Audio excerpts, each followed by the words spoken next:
Goeienaand gemeente, baie welkom ook by vanaand se Pinkster. Ek glo en vertrou dat ons 'n geseënde tyd saam sal hê. Pieter, sal jy vir ons voorgaan in gebed asseblief? Ja, kom ons sluit so die oor. Onse Vader wat in die hemel is, Vader, ons kom na U in die naam van Jesus Christus. Ja, Here, in hierdie Pinkster bidtyd wat ons nou ingaan, wil ons vra, Here, dat U Gees met ons sal spreek, Here. Dat die Gees ons sal lei en dat die Gees ook so ons geloof sal verkoop en sal vernuwe. Here, hier waar ons vanaand met die skrif gaan werk, wil ons bid en vra dat U ons sal lei en dat dit wat ons hoor, dat ons dit ter harte sal neem en ook so uitleef. In Jesus Christus naam vir ons dit alleenlik. Amen. Amen. Pieter, ons het nou hierdie week gekyk na wat Paulus sê oor die Heilige Gees, Romeine 8, en ons het gekyk na wat Petrus sê. As jy nou na hierdie twee kyk, dan kry mens die indruk, die Heilige Gees is wonderlik, maar hy is daar om my te oorlaai. Ek het baie wat ek moet doen, ek het baie wat ek is, en omdat ek is, moet ek doen. En dan kan 'n mens so maklik voel, maar wat van my? Wat van my as mens? Tel ek nie, is ek dan nou maar net 'n rat in 'n wiel? En ek dink dis hier waar Johannes baie mooi inkom. Ons gaan vanaand na Johannes kyk.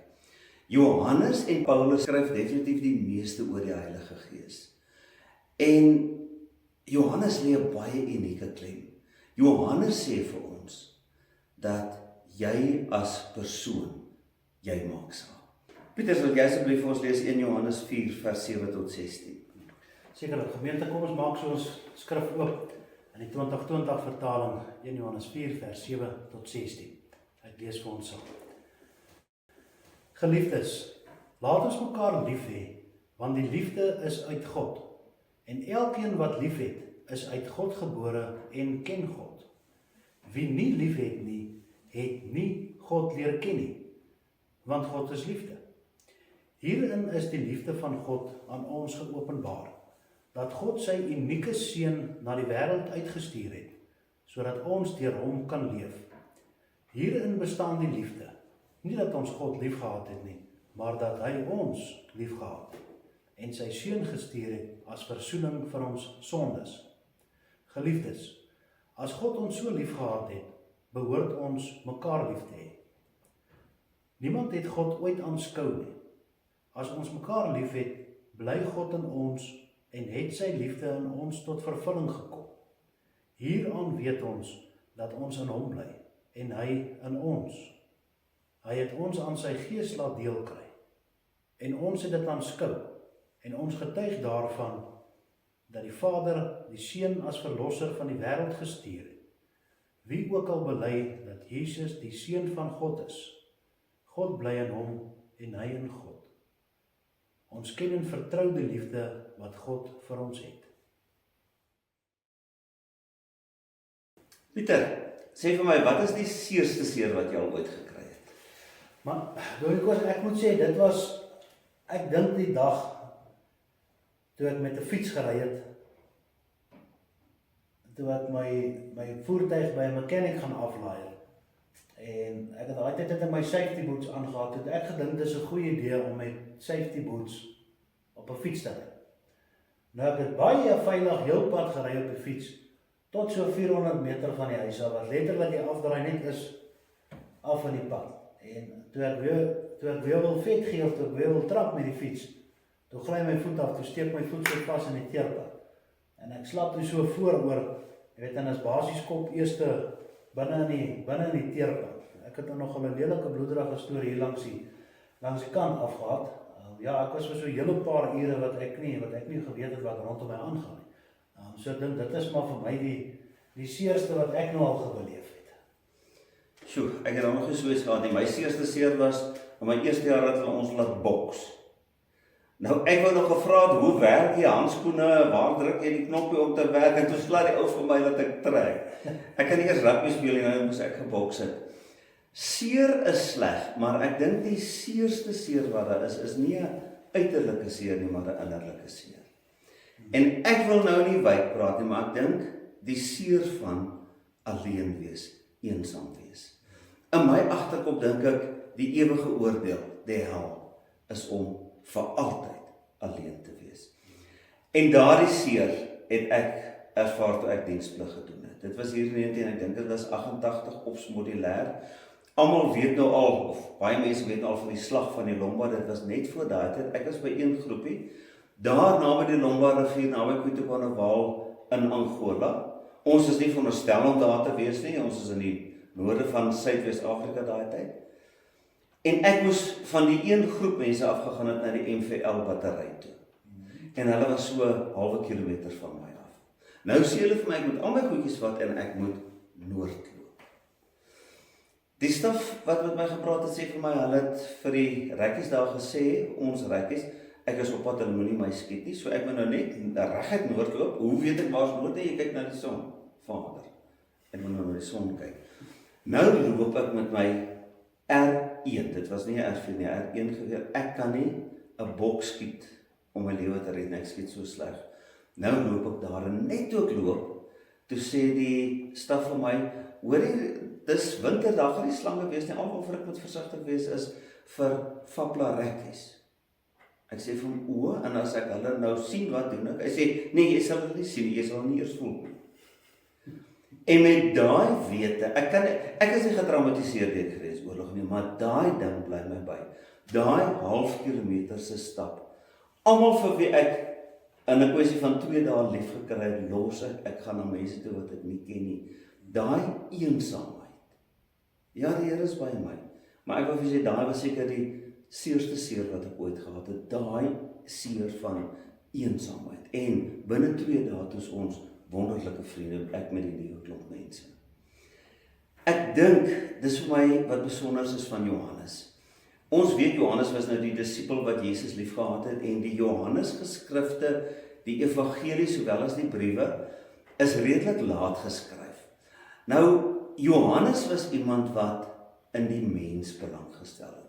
Dan ook omdat sy geskrifte baie laat geskryf is. Kyk, Paulus het van een gemeente na die ander toe gegaan. Johannes het sy lewe lank, was hy dominee, apostel, by net een gemeente.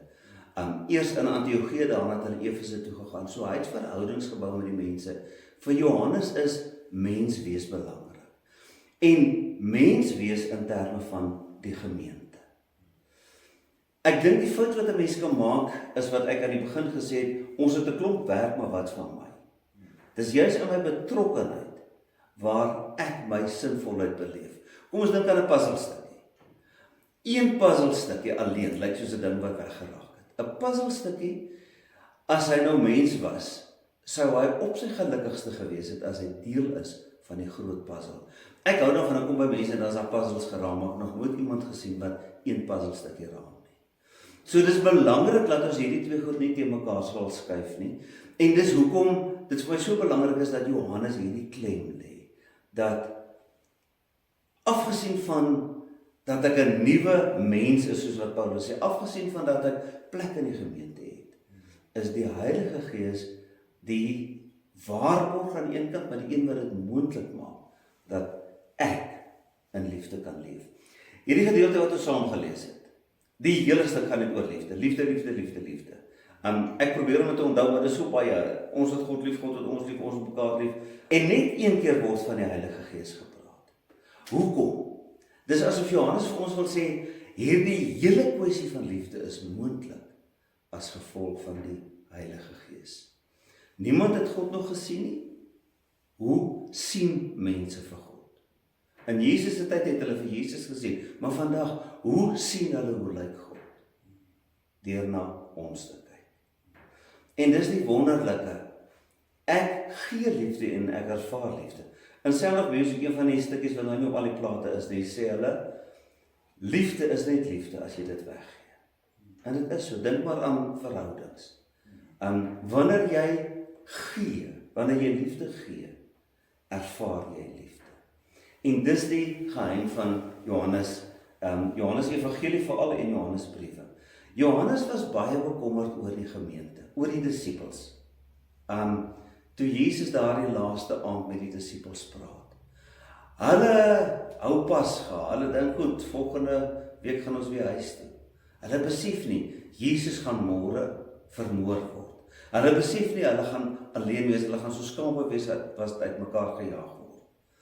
Hulle het nie besef wat vir hulle wag nie.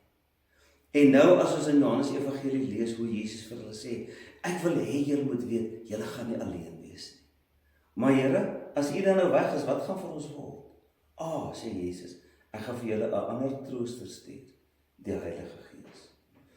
En wat Johannes vir ons sê is, die Heilige Gees is Jesus teenwoordig in ons, na die opstanding en die hemelvaart. So, hierdie gedeelte wat ons saam lees, dit is so mooi. Liefde, liefde, liefde. Heilige Gees. Die Heilige Gees maak ons een met Jesus. Die Heilige Gees maak ons een met die Vader. Die Heilige Gees maak ons een met mekaar. En hierdie dinge, sê Johannes, is nie 'n opdrag nie. Dis 'n wonderlike troos vir my. Daai wat ek ervaar het toe ek daar in Angola moes geloop het. In die Gees hoef ek dit nie te ervaar nie. En nou, ek het nou baie, ek is in 'n wroging of ek dit wil noem of nie, maar daai dag toe Renate oorlede is, my vrou. My persoonlike troos was die Heilige Gees. Ek het geweet, sy gaan nou na 'n plek toe, ek weet wat die plek is, maar ek weet nie hoe dit is nie. Die ewige lewe. En dit was vir my, in die afgesak, ek en die kinders en Gabriel het daar gestaan, en van die familie. Dit was vir my vreeslik sleg, maar my troos was, die Gees wat nou binne in my is die Gees wat by haar is. En daarom kan ek wil nou amper sê in my denke, maar los, want sy is in goeie hande. En daarom dink ek, een van die swakker vertalings van die Heilige Gees is die trooster. Maar ek dink daar is nog iets van dit wat waar is. Hy is nie net ons advokaat nie, maar hy is die een wat by my is. Hy is inderdaad die een wat my troos. Hy is die een wat as alles skeefloop vir my sê, jy is nie alleen nie. En ek dink dis waar die uitdaging kom, hoekom hierdie gedeelte vir ons sê, as ons nie lief het nie, moet ons nie sê ons is kinders van God nie, want dis nie die waarheid nie. As die Heilige Gees in my is, het ek lief. Nou weet ek van mense, Pieter, jy weet seker ook van mense wat al baie seer gekry het in die kerk. Ek sal nooit vergeet nie, mense wat ek ontmoet, jy's 'n predikant. Sê hulle vir my, gelukkig was daar lanklaas dood in die familie, ek het lanklaas 'n begrafnis beleef waar ons moes kerk toe gaan.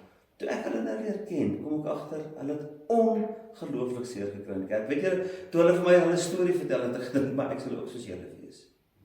En dis wat so hartseer is, want die kerk is die plek waar ek juist die liefde van God moet ervaar. So as jy seer gekry het, onthou dis 1 of 2 mense wat jou seer maak, maar dis 'n hele koninkryk, 'n hele volk van God, wat daar is om, of hulle jou ken of nie, om jou te troetel, jou te koester, jou geborgenheid te gee. En ek dink dis wat so mooi is, as jy kyk na die verskillende dele, die evangelies, maar veral ook dan nou die briewe, hoe elkeen 'n unieke klem lê, en dit alles help vir ons om beter te verstaan wat die werking van die Heilige Gees is. Daar sê Pieter, ek glo dat ons saam bid ook vanaand wonderlik gaan wees. Jy wat vir ons gaan voorgaan, en dan net nou wete dat met 'n klomp mense is ek op hierdie stadium besig om saam te bid. En ons ken nie mekaar nie, maar ons bid vir mekaar. Sal jy vir ons voorgaan in gebed asseblief? Dan kom ons sluit so die oë, dan vra ons ook die seën van die Here dat ons die liefde wat die Heilige Gees binne in ons plaas, dat ons nie net hoor van dit nie, maar dat ons dit sal aanneem binne in ons lewens en dat ons dit ook so sal kan uitleef. Kom ons sluit die oë. Ons God en Vader, ons Koning Jesus Christus, Here, ons kom vandag na U en ons dank U vir die Heilige Gees wat U vir ons gegee het, Here. Here, en ons dank U dat die Gees die liefde binne in ons aktiveer, Here.